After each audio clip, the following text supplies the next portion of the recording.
I remember one boy, when I was in primary 5, we used to have an uncle. He would tell me to go and buy cigarettes. I'll go and buy not road mass. There was one, not Benson. There was one small. St. Maurice. So, I'll buy. When I come back, he'll be smoking. So one day in primary 5, he gave me. He said, take. I said, I don't want. Mothers should be careful who you leave your children with. And I took it in like that. I was coughing. He said, hey, you be man. You be man. I was coughing. Say, hey, no cough, you be man. Stand. No shake, you be man. I sat down. I was coughing. Next day again, he gave me. Third time he gave me. By the fourth time, I took it. He said, yeah, shake body. You be man. You be man. And guess what? This guy was a Sunday school teacher. Wait, hear the story. You be man.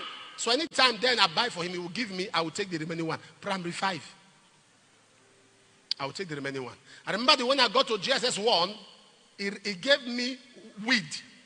I remember the first time I took weed, I was climbing wall. Don't understand. Everybody became small. I was in another realm. When they say looking down on somebody, that's it. When they said to look down on somebody, I was looking down on everybody. So one day, my mother was passing, took me to their place.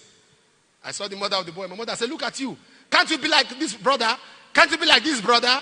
This brother that is serving God, I love. So the guy winked at me, cut his eyes for me. I cut my eyes for him. It was time to behave myself. I should behave myself. If my mother watched this now, she would put her hand on her head. And I laughed. So later in the evening, when he called me, I went to him. He said, I should come. I went to buy cigarettes for him. He said, what do you want to do today? You want to disgrace me? I said, no, they said I'll be like you. We laughed.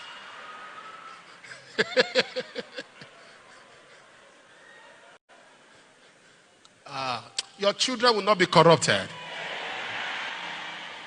I say your children will not be corrupted. Nobody will take advantage of their innocence. Separate yourself. Separate yourself. What is a Christian going to do in a club? Youth, what are you doing in a club? Papa, no. I still know my God. Relationship is in the heart. Okay. No problem. Separate yourself. You see, in the act of separation, you should desire consecration. Consecrate. Consecrate yourself. To separate means to be consecrated. This body, this mind is for God. This is my mouth. Nothing ungodly will touch it. Consecrate yourself. This is my hand. Nothing. I don't take bribe. I don't touch this. Consecrate your body. Set your body, set your mind apart. I don't think on things like this. No, don't tell me. My mind doesn't hear things like that. Oh, look at please, no, don't say it. My mind does not hear things like that. Consecrate your spirit. Consecrate your emotions. My mind does not hear negativity. My mind does not hear what the devil is doing. Separate yourself. God is looking for consecrated men that he can concentrate on. God is looking for consecrated men that he can concentrate on. I don't know if somebody's getting anything this morning. Separate yourself. The Bible says in Exodus 23 verse 2, don't join the multitude to do evil. Separate yourself. Number 3, let my people go. Exodus 7:16, Exodus 7:20, Exodus 8:1, Exodus 8:20, Exodus 9:1, Exodus 9:13. Let my people go that they may serve me. You are saved to serve. Saved to serve. Are you serving?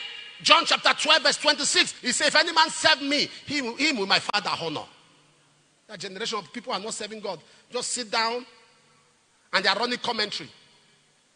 I'm seeing people without a history of working with God, history of service in God's house. They are trying to advise ministers of God. They are trying to say, this is my opinion. You have no opinion if you have never been led.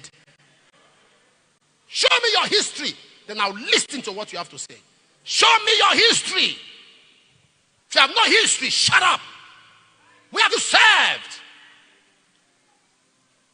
Listen, when we stand differently, we see differently. When some people say, counter them until you grow to stand where they are standing.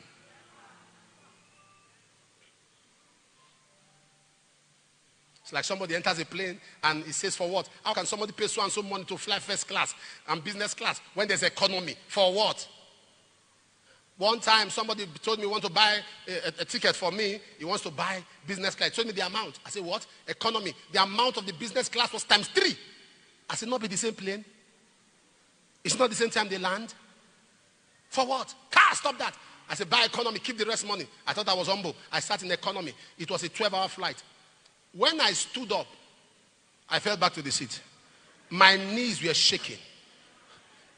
My knees were shaking. My knees were shaking. Why? Because I've been preaching for a long time. I needed to rest. The man said, I wanted to rest. It's a long flight. My knees were shaking. And I said, Lord, now understand. If God gives you an executive chair, not tell and say you like Joko.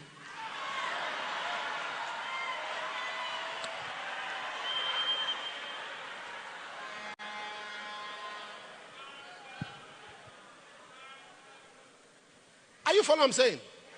If God has provided, if you have got to that level, if you are not at that level, stay where you are. When God has lifted you to that level, let me not say so. Do you know what's your history of service? That's what I'm saying. What's your history? Do you know that no bank will give you, listen, there are banks that give you loan on personal recognition. Are you aware? Bank, give you loan. No collateral, you don't drop anything. And there are some people, bank to give them loan. They'll bring their mother's head, their father's teeth, their genotype, their blood group, their intestine, the color of their intestine. But there are some people that are giving loans because on self-recognition. You know why? You are credit worthy. They check your account. Somebody who has had over 200 million run through his account in 1 year is now asking them for 5 million. They will just give you. On self, because they know what passes through your account. But there are some people that for them to get loan, I will have to pray. That the Adeboye will pray. We'll wake up Papa Dausa to come and pray.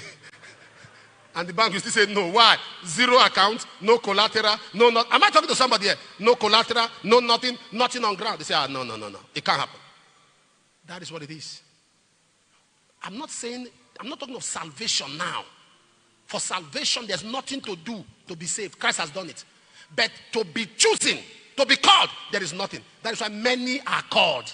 But to be chosen, there is something to do. Few are chosen. Am I communicating here? What is your history with God? Availability. Number 2, separation. You want to be a mover? Number 1, be available. Number 2, understand separation. Samuel lay down till morning. He was there alone, always in the temple. Separate yourself. You cannot be with the generality and affect your generation. You must stand out to be outstanding. If you act like them, you end up with them. You can't do what everyone is doing and not end where everyone ends. For you to make an impact, separate yourself. 2 Corinthians 6:14. Come out from among them and be ye separate. Stand out. Don't be like everybody else. Young in the world. Some of them going to parties. Some of them going to having a good time generally. A young boy called Samuel was in the temple. I'm sure some of his peers must have called him foolish. They must have called him stupid. They must have called him senseless. Odd fellow. He's not in vogue. He doesn't know what's up. You know, you have to be a guy. You have to show that you are not local. But Samuel was building up a future. Not only was the first man to be a prophet and a judge, same time, judged Israel from Dan to Bathsheba. Why? Because Samuel separated himself. Separated himself. Let everyone come close and know that you are different. How can you be a believer and people still offer you alcohol? They know you are like them. How believer? Somebody is smoking and he gives you, he passes to you, say, you want draw? And you say, I'm not in the mood. Mood? Oh, so if you're in the mood, you take it? He knows that all of you are the same.